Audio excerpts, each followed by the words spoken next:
Hello students, in previous lecture we have already studied about the different physical process which are used for the absorption mechanism और अलग अलग जो terminologies हैं उनके दरमियान क्या रिलेशंस हैं उसको हमने देखा है। इस लेक्चर के अंदर हमें शुरू करना है फैसिलिटेटेड डिफ्यूज़न।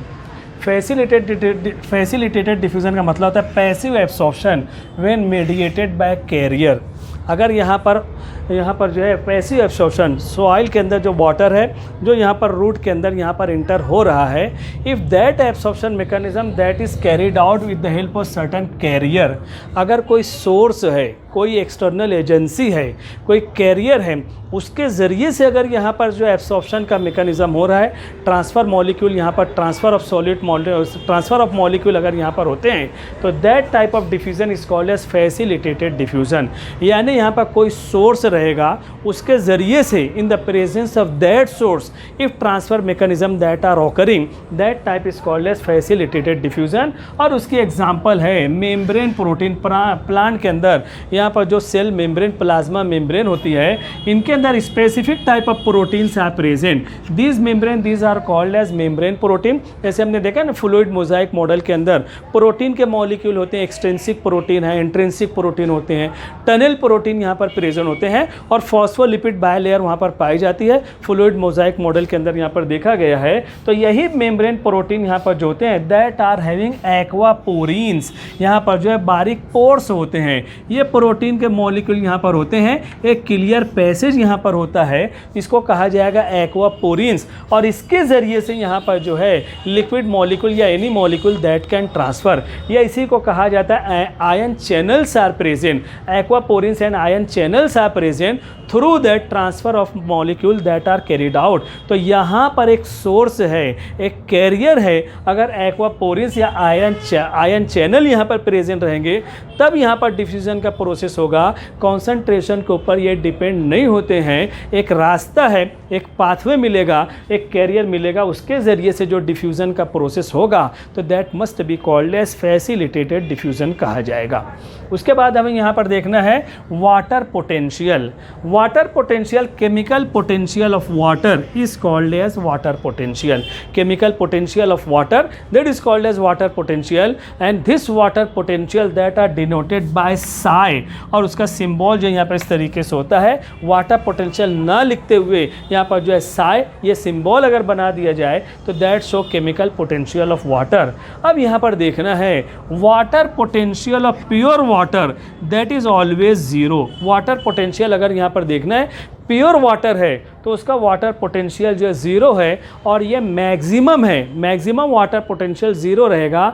अब यहाँ पर इसका मतलब अगर प्योर वाटर नहीं है, कोई और अलग टाइप का यहाँ पर लिक्विड मटेरियल है तो लेस देन ज़ीरो, यानी हम कह सकते हैं water potential of any type of liquid that is always negative. वो हमेशा निगेटिव रहेगा। निगेटिव है तो माइनस यहाँ पर, यानी यहाँ पर लेस देन ज़ीरो है, और अगर प्योर वाटर रहेगा तो वो ज़ीरो रहेगा। तो ज़ीरो वाटर पोटेंशियल मैक्सिमम है जो कि प्योर वाटर का है, और वहाँ पर प्योर वाटर अगर नहीं है, any type of liquid material है तो लेस देन ज़ीरो, और उसकी वाटर पोटेंशियलिटी हमेशा जो है निगेटिव रहेगी, माइनस में यहाँ पर जो आने वाली है। तो इसको ध्यान रखना है। अब वाटर पोटेंशियल को अगर हम सामने रखते हैं तो उसके ज़रिए से जो वाटर का मूवमेंट होता है वो देखना है। Water always move from high water potential to the low water potential. यानी यहाँ पर वाटर पोटेंशियल प्योर वाटर का जो है हाई है, तो यहाँ से प्योर वाटर से दूसरा जो वाटर रहेगा उसकी जानिब जो प्योर वाटर नहीं है, यानी प्योर वाटर से इम्प्योर वाटर की तरफ हमेशा यहाँ पर मूवमेंट रहेगा। They move from high water potential to the low water potential. इस तरीके से यहाँ पर फैसिलिटेटेड डिफ्यूज़न और यहाँ पर जो वाटर पोटेंशियल ये हमने देखा है। अब उसके बाद एक जनरल टॉपिक यहाँ पर आता है factors affecting on the water absorption. Water absorption हमने देखा है इम्बाइबेशन के ज़रिए होता है, डिफ्यूज़न के ज़रिए होता है, और काफ़ी डिटेल में हमने यहाँ पर देखा है ऑस्मोसिस के ज़रिए है। फिर फैसिलिटेटेड डिफ्यूज़न है और वाटर पोटेंशियल है। तो what type of different factors which affect on the water absorption. Water absorption के ऊपर कौन से फैक्टर हैं which affect on the absorption of water absorption के ऊपर अफेक्ट होते हैं। पहला जो है for absorption of water capillary water must be present. कुछ प्रीवियस लेक्चर के अंदर हमने देखा है 4 different types of water that are present inside the soil, but the only water which are available for growth and development of plant body for various physiological process, the water which is available that is capillary water. तो absorption mechanism के लिए पहली condition यहाँ पर रहेगी absorption of water by plants, तो capillary water that must be present. अगर soil के अंदर कैपिलरी वाटर है तो ही एब्सॉर्प्शन होगा। अब यहाँ पर अगर कैपिलरी वाटर नहीं है, ग्रेविटेशनल वाटर है, हाइग्रोस्कोपिक वाटर है, कंबाइंड वाटर है, अगर ये वाटर अवेलेबल रहेंगे भी तो यहाँ पर no absorption process that are taking place, कोई ऑब्जर्वेशन नहीं होगा। ग्रेविटेशनल वाटर का तो सवाल ही पैदा नहीं होता है। That are very present very deep into the soil and roots of the plant body that can not reach at such depth. और वहाँ पर कंबाइंड वाटर, हाइग्रोस्कोपिक वाटर के अंदर very strong adhesive forces are present which cannot be broken by root hair, उसको break नहीं कर पाते हैं। तो capillary water that are only responsible for absorption mechanism। उसके बाद water absorption that increases when temperature is present in between 20 to 30 degree C. ये जो टेम्परेचर है 20 to 30 degree C, this temperature is called as optimum temperature। जितने भी physiological process plants के अंदर होते हैं, ऑप्टिमम टेम्परेचर के अंदर यहाँ पर जो है मैक्सिमम यहाँ पर जो है फोटोसिंथेसिस, रेस्पिरेशन यहाँ पर होता है। तो उसी वजह से यहाँ पर absorption of water that are increases when temperature is optimum और temperature is present in between 20 to 30 degree C. उसकी वजह रहेगी कि इस टेम्परेचर पर physiological process, metabolic reaction in the plant body that are fast, that is high rate of metabolic reaction are present, high rate of physiological process are present. जब यहाँ पर हर फिजियोलॉजिकल प्रोसेस, हर मेटाबॉलिक रिएक्शन के अंदर water that can be use as a one of the important component, तो इस temperature पर केमिकल रिएक्शन ज़्यादा होगी, वाटर का कंजम्पशन ज़्यादा होगा, इस वजह से वाटर का एब्सॉर्प्शन भी यहाँ पर ज़्यादा होगा। ये भी एक इंपॉर्टेंट फैक्टर है। फिर उसके बाद if solute concentration that are increasing that decreases the water absorption, solute concentration that is inversely proportional on the water absorption. अगर यहाँ पर सोल्यूट कॉन्सेंट्रेशन बढ़ेगा, वाटर के अंदर मिनरल सॉल्ट या कोई भी चीज़ मिक्स की जाएगी तो वो वाटर जो उसकी विस्कोसिटी बढ़ेगी, और जब वाटर की विस्कोसिटी बढ़ेगी तो एब्सॉर्प्शन मैकेनिज्म जो है यहाँ पर डिक्रीज होगा। अगर वाटर प्योर वाटर है तो मैक्सिमम वहाँ पर एब्सॉर्प्शन का प्रोसेस हो सकता है। अब ये वाटर थिक वाटर रहेगा तो इसके अंदर एब्सॉर्प्शन जो है यहाँ पर स्लो हो जाएगा, rate of absorption that become slow. ये these are inversely proportional to the water absorption. उसके बाद poor aerated soil show poor absorption, right proportional है। Soil must be aerated. अगर एरेटेड सॉइल है यानी पोरस सॉइल है तो पोरस सॉइल, एरेटेड सॉइल के अंदर वाटर होल्डिंग कैपेसिटी यहाँ पर ज़्यादा है।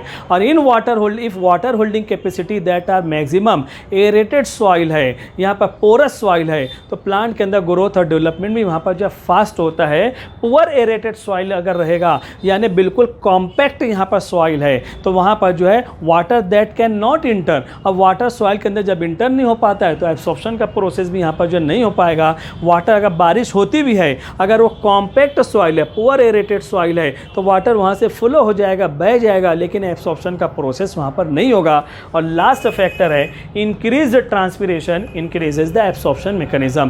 प्लांट की जो लीफ होती है, इसी चैप्टर के अंदर आगे हम देखेंगे, प्लांट की जो लीफ होती है माइक्रोस्कोपिक पोर्स आर प्रेजेंट, जिसके जरिए ट्रांसपिरेशन का प्रोसेस होता है, वाटर एवापोरेशन होता है। जब वाटर एवापोरेशन ट्रांसपिरेशन के जरिए होगा तो deficiency of water that are observed inside the plant body, to compensate that deficiency of water, नीचे से water translocation of water that are carried out, upward movement of water that are carried out, ascent of sap that are observed. और इस तरीके से जितना ज़्यादा transpiration का process होगा उतना ज़्यादा हाई रेट में एब्सॉर्प्शन का प्रोसेस भी होगा। तो ये हो जाता है factors affecting on the water absorption. Important topics हैं, ये पूरा स्क्रीनशॉट आप ले लो। और इसके बाद एब्सॉर्प्शन से रिलेटेड प्लाज्मोलाइसिस क्या है, जब एक्सोऑस्मोसिस होता है, उस चीज़ का एक छोटा सा टॉपिक हम यहाँ पर इसी लेक्चर के अंदर देखेंगे। स्क्रीनशॉट आप ले लो।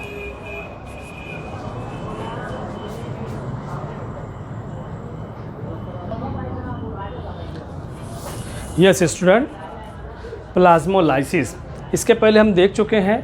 एक्सोऑस्मोसिस रिजल्ट्स प्लाज्मोलाइसिस। इस कंडीशन के अंदर यहाँ पर सेल जो रहेगा दैट बिकम फ्लैसिड। सेल के अंदर जो प्लाज्मा मेम्ब्रेन है वो श्रिंक हो जाती है।